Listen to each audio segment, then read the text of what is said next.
YouTube? This is Vargas XX78 with another Vargas Reviews. Just wanted to share with you guys my thoughts on 3 movies that I went to see with my fiance. The first movie that we went to see was... And this is a remake of a classic 80s movie that I really liked a lot. I don't think there's anyone in the world that hasn't seen the original Robocop, and if there is, and he or she is watching this video, watch Robocop. The original Robocop is an amazing 80s movie. And when I heard they were going to remake, I was a little skeptical, to say the least. Some remakes have actually been very good, others not so much.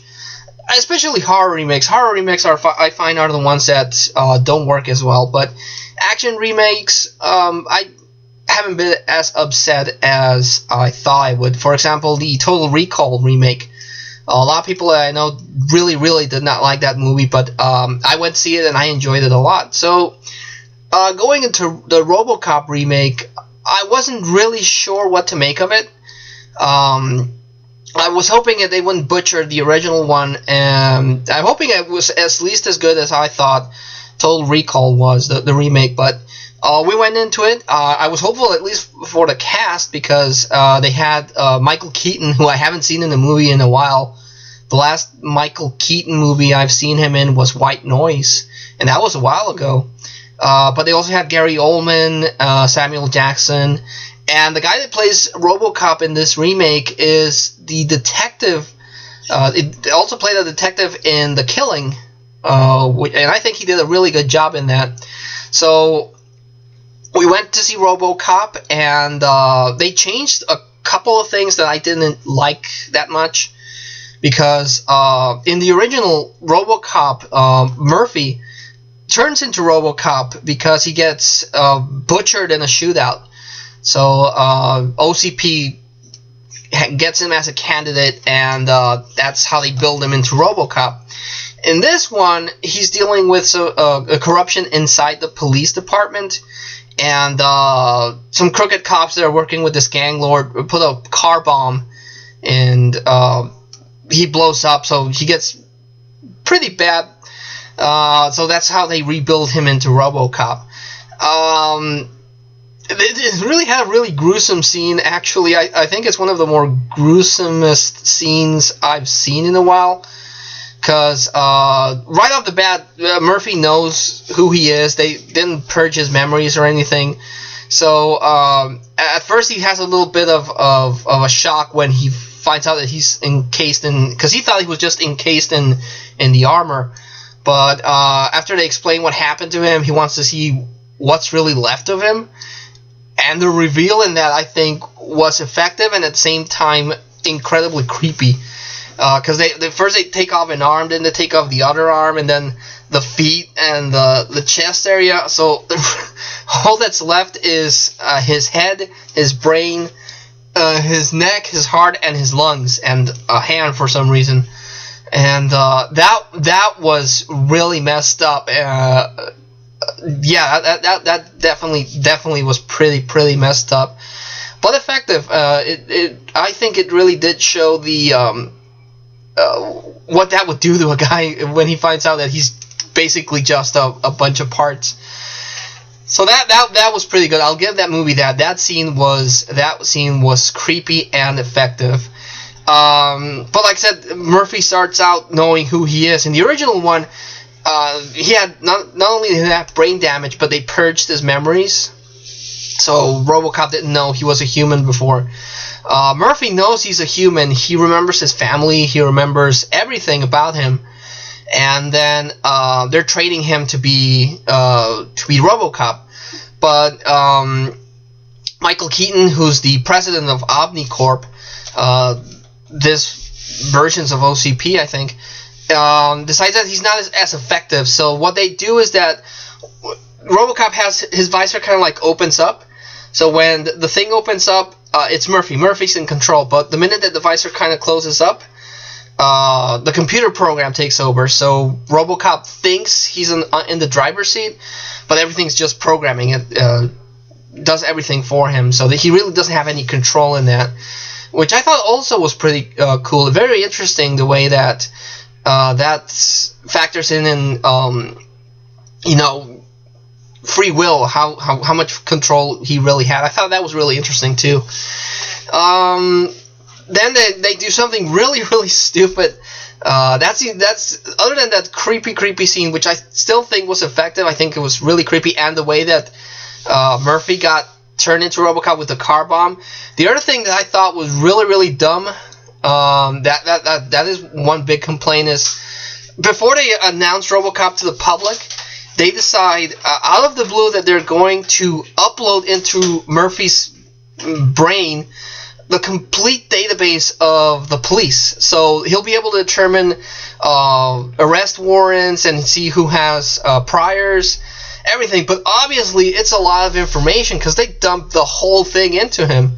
So he goes into seizures, and they decide that the way that they're going to present him is that they're going to take out his emotions so that he won't feel that shock. So basically they turn him into a freaking robot, and that seems so stupid. If you're going to present RoboCop and you want to build up a good image of the project, you don't do that. But that's the only thing that I thought was stupid in the movie. A stupid badly plotted thing that happened. But other than that, I thought it was a really effective remake. Again, it's not as good as the original. By far, the original is the best version of RoboCop. Even RoboCop 2 was pretty good. But this remake wasn't as bad as I thought it might be. And I saw some reviews before going to see it, some online reviews, which I tried to avoid, but I couldn't resist, and a lot of people did not like the remake, but I enjoyed it. My fiance also enjoyed it. She thought it was pretty good. As far as the design of the new RoboCop, I didn't really have any issues with it.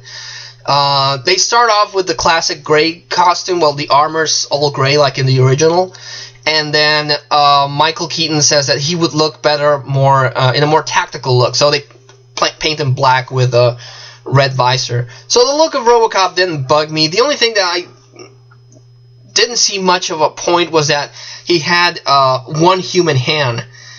He had the one human hand and everything else, so that didn't seem weird. I don't see what the benefit would be of having a one hand, especially because it's the hand that he shoots with. I would assume that would be the hand that you would want a robot, so that that it'd be like something like that. Another thing is that they still have the big gun from the original, but this time he has two. Well, one is the big machine gun that he has, and the other is a taser gun. So I thought that made sense, that he would have a way to control people. Not kill them, but take them out a different way. So I thought that was cool. They also had their beefed up version of the Ed 209s, the big Metal Gear looking things from the original, but beefed up. They also had a political thing that I thought was very interesting that they would go with that. They didn't push it as far as they could, but I thought that it was interesting that it was there, that how the company has the rest of the world in a police state with the Ed 209s and the Ed 208s, which are like these ninjas from Metal Gear, but they don't want to do the same in the U.S. because they don't want to rob people of the freedom, but the government's more than willing to do it everywhere else in the world. So I thought that was a very interesting political look into it, but again, they didn't really push it that far, but still very interesting that it was there.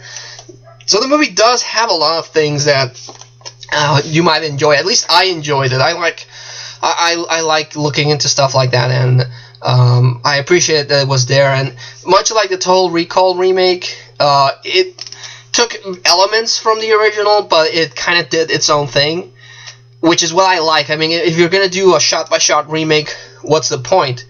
And also, if you change too much about it, people are going to get upset because it's not even similar to the original. It's just a name-only remake.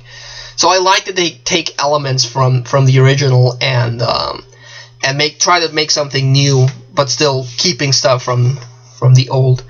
So my score for Robocop, the remake, is a good 9. I enjoyed Robocop. Other than the 3 things that didn't make much sense, especially the one big dumb thing that they did, I enjoyed it. So I'll give it a Vargas score of 9. The other movie that we went to see was...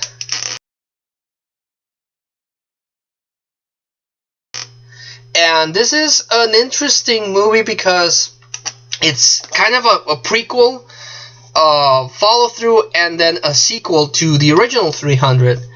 Because they reference a lot of stuff that happens before Leonidas takes his 300 to the Hot Gates. Because it starts with, I forget his name, but it was like Themistocles, something like that, who's this Athenian hero that defeated Xerxes' father. He actually, legend says that he took a bow and arrow and killed Xerxes' father by shooting an arrow in his heart, and that's what prompted Xerxes to go crazy and try to conquer the Greeks. So he knows that they also give an origin to Xerxes, how he became this golden man god, and what was her name?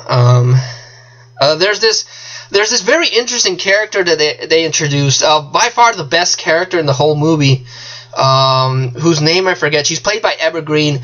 She was a Greek that her family got butchered, and then they did a whole bunch of horrible things to her, and they left her to die in the street, and she was saved by the Persian messenger from the first one, the one that gets, "This is Sparta," and gets thrown into the hole. He saves her and then races her as a Persian, and she's really badass with doing 2 double swords fighting and everything. And because of her bloodlust for killing anything in general, especially Greeks, she ascends into the highest general order that the Persians can have, and she basically convinces Xerxes to go on this quest to turn into the man god and go after the Greeks, the Athenians, the Spartans, everyone, but only to fuel her own revenge. And it works because it starts the whole invasion. So she's the main character, and she kind of has a Darth Vader thing going for her sometimes, because when one of her sub-generals displeases her, she kills them or sends them to their doom. So I got a really interesting Darth Vader vibe, but she's also ruthless and evil, and she's a very good villain, much more effective villain than Xerxes. But again, it starts before Leonidas makes his decision, because Themistocles goes to Sparta to ask for their help, but she only talks to Gorgo, the queen, and she's like, "No, we're not going to do that." And then when Leonidas and the 300 go to the Hot Gates to try to stop the Persians, Themistocles uses that to try to rally the rest of Greek, to get everyone together. So that's happening while Leonidas is fighting with the 300 in the Hot Gates. He's doing this whole naval fight with the character that Eva Green plays. I forget her names. But it's a very interesting, because with the 300s in land and this guy's in the sea, and he does all these very interesting tactics to try to stop her and stop the invasion. And then when the 300 get killed, it also follows that. And he once again tries to seek help from the Spartans, because he thinks that if the Spartans join his cause, that will unite the rest of Greece, because the Spartan army will back him up. But Gorgo is in mourning because Leonidas died, and she kicks him out. So he only has 5 ships to stop against this massive invasion by the Persians, and then at the end, the Spartans come over and help him out. But it was a really, really good movie. We went to see it in 3D, and so far this year it's the best 3D I've seen. Last year Pacific Rim took that. Pacific Rim was by far some of the best 3D I've ever seen. But the 3 in this in 300 Rise of an Empire was pretty good too. I really really enjoyed it. I thought it was very effective, and it's a violent movie. Unfortunately, everything's CG. All the blood and gore is CG, but in 3D it still looks pretty good. It's a really really good follow-up sequel to 300. I think it doesn't have the same comic book style because it's based on something else. I know Frank Miller is working on a Xerxes story, but he hasn't finished that. So Zack Snyder did this as his own thing. So it doesn't have the same comic book look that 300 did, but it still has a very very awesome feel to it. It feels a little bit darker. It has some very effective slow-mo. I really like the slow-mo on this. And again, it's violent, it's bloody, it's really really cool. But by far the best character is the Eva Green character, because she's crazy. She is really really crazy, and that's the kind of villain that you want to see in a movie. She really steals the show in this. The leader, the Athenian leader, I'm calling him Themistocles because I don't remember his name. He's not as imposing as Leonidas. I think Greg Butler was amazing in that, and this guy is a good tactician, but he doesn't really strike me as a good leader like Leonidas did. But still, definitely recommend 300 Rise of an Empire. It's a really, really good movie. In the Vargas score, I would also give it a 9. I enjoyed the heck out of this movie.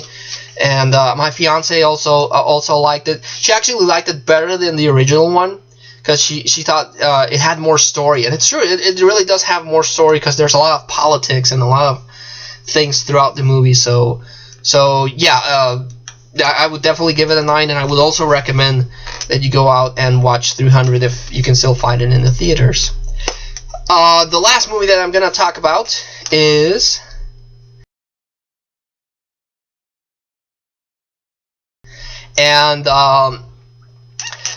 this movie, I wasn't really sure what to expect going into it. I know that it was directed by Darren Aronofsky, who, if memory serves me, he did Requiem for a Dream and The Fountain.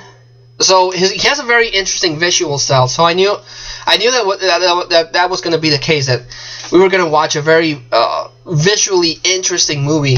And the cast is very good. It has oh, I forgot his name. Russell Crowe. I'm sorry.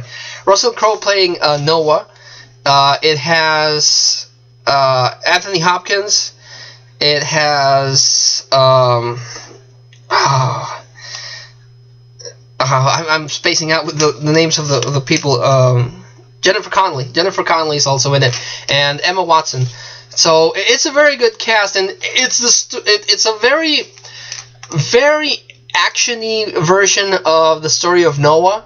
How God sent him a message to build an ark and save each of 2 animals, because God was fed up with mankind and what they were doing with his world, and he was gonna flood everything and kill everything and start over.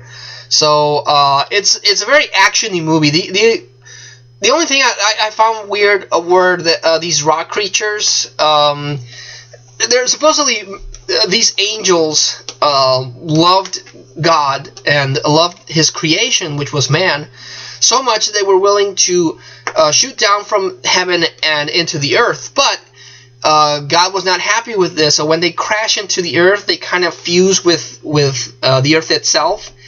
So they kind of like rise as these mud creatures, and then it hardens, and they got into these horrible looking golem creatures. That was an interesting concept, and it was a little sad to see the angels in that way, but it was a bit too much of a fantasy thing for Noah. I'm not saying it's bad, but it was kind of too. Maybe it's because I wasn't expecting that, but it was too. It seemed out of place. they serve a purpose in the story, but again, it seems kind of out of place. But anyway, Russell Crowe is Noah, and he gets a message from God, and he goes to see Methuselah, which is his grandfather, and he gives him this seed, and he plants the seed, and a whole forest pops out, so he can have wood, and he again gets the help from these angels to build the ark, and then all of a sudden, all two of each animals get there. First the birds, then the snakes, the lizards, and the bugs, and then the big creatures. They go into the ark, and while this is happening, Noah has 3 kids, and he rescues a girl, which is the Emma Thompson character. And one of his kids knows that the end is coming, and he wants to get a wife for himself because he's a teenager and he doesn't want to be alone. But his father's like, no, that's not really the plan here. Once we save the animals, that's it. That's it for mankind. Because the Emma Watson character was sterile. She got a dagger wound in her abdomen that would prevent her from having kids. And so he said, yeah, we're the last of mankind. God wants mankind to gone. He doesn't want mankind to continue. Mankind had their chance, and that's the end of them. So while they're building the ark and getting all the animals together, that's going on.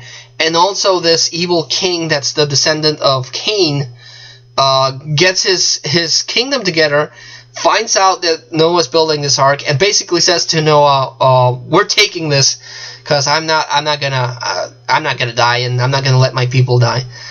So there's that conflict.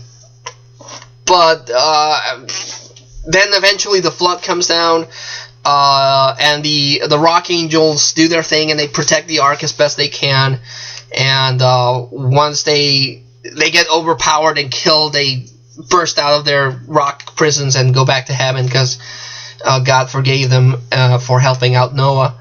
And the flooding was very interesting. All of the animals were CG. The small animals didn't look that bad, but the bigger animals looked out of place.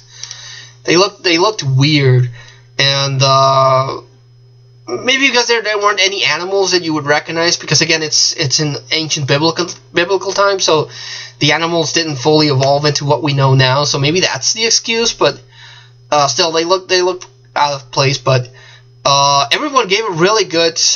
Everyone did a really good job here. Russell Crowe and Jennifer Connelly were good as Noah and his wife. Emma Watson was good. I don't know who his 3 sons were played by, but they were okay. The villain, the descendant of Cain, he was a very interesting villain. I mean, he was shallow because he says that, well, God made us in His image to do as we please, so we're basically perfect because we're like Him. So he would justify his evil because that's the way he is. So that some of the things he said I didn't agree with, but they made sense in the fact that it made sense to him, the way that he justified all the evil that he did. So that was interesting. But after the flooding, everything that happens inside the ark, and there's this conflict that Emma Watson, she gets healed by Methuselah, and then she's able to carry children, and that really throws Noah off because he said, no, this was the end of mankind. That's it. Then not going to continue the human race. So he promises that if it's a boy, he'll let him live so that he can bury everyone else. But if it's a girl, he's going to kill them because he doesn't want mankind to continue. And it turns out that she's pregnant with 2 girls.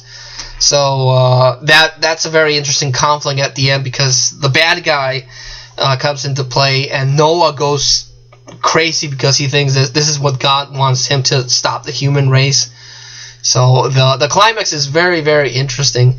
It kind of then drags at the end because after everything's resolved, they're still trying to resolve the family turmoil, but it was done very, very well. I enjoyed the movie. Again, I didn't know what to expect going into it, but I thought it was pretty good. It's not a preachy movie. They never say God by name. They always call him the creator. So it's not a preachy religious movie. If you avoid watching Noah because of that, don't worry about it. It had a really amazing scene where Noah talks about the creation, and he quotes the biblical scripture that on the second day he made light and stars and made life. But they do it in a way that's not creation; it's evolution. How the first microorganisms formed, and then they multiplied, and then they turn into fish, and then the fish turn into mammals and everything. So that I think was a very, very well executed scene. The way that they fused both of those ideologies, and that by far is my favorite scene in that movie. The way that they did that. So again, if you're worried that it's going to be a preachy religious movie, it's not. Don't worry about it. I would totally recommend the movie. In the score, I would give it an 8. I enjoyed it, but again, there were some things that, like the CG and the thing at the end where it kind of seemed longer than it needed to be, kind of lowered my enjoyment of it. But still a solid 8. It's still a solid recommendation. I totally recommend you go see Noah. But those were the 3 movies that we went to see recently. Captain America already premiered, and I'm looking forward to seeing that because, it's Captain America, and so far the second wave of the Marvel Cinematic Universe has been really good. I really liked Iron Man 3. I really liked Thor. And I'm hoping Captain America is as good as the other 2. But when we go see that movie, I'll try to record a video and post it for you guys. But until then, those were my thoughts on Robocop, which I give a 9. 300 Rise of an Empire, which I also give a 9. And Noah, which gets a solid 8. So yeah, if you have a chance to watch those movies, or if you already watched them, leave a comment. Let me know what you thought about them. But until I see you all again, this was Vargas XX78, thanking you for watching and signing out.